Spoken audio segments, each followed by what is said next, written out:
ሰባተኛው ጠቅላላ ምርጫ በመጪው ግንቦት ወር ይከናወናል።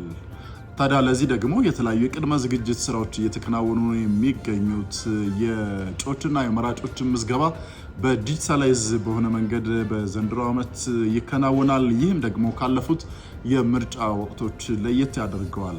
ምርጫን ፍትሐዊና ዲሞክራሲያዊ በሆነ መንገድ ማከናወን ደግሞ ለአንድ ሀገር ቅቡልነት ያለው ሀገረ መንግስት ለመገንባት ሚናው የጎላ ነው። ከዚህ በዘለለ ደግሞ በተለይም ጽኑ መሰረት ላይ የቆመ ሰላምና ደህንነትን ከማረጋገጥ ባለፈ የአንድን ሀገር እድገትና ብልጽግናንም ለማረጋገጥ ሚናው የጎላ ነው። ታዲያ ሰባተኛውን ጠቅላላ ምርጫ ለማከናወን በተለይ ሰላማዊ፣ ዲሞክራሲያዊ፣ ፍትሐዊነት እና እንዲሁም ታማኝነት ባለው መንገድ ለማከናወን የተደረገው ዝግጅቶች ምን ይመስላሉ? ከሚዲያ ተቋማት፣ ከሲቪክ ማህበራትና ከሌሎችም ድርጅቶች ያለው ቅድመ ዝግጅት ምን ይመስላል?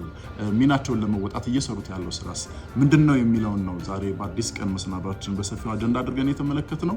ይህ ጉዳይ በዶት ስትሪም በተለያዩ ማህበራዊ ሚዲያ አማራጮችም ወደ እናንተ በተለያየ መንገድ ይደርሳል።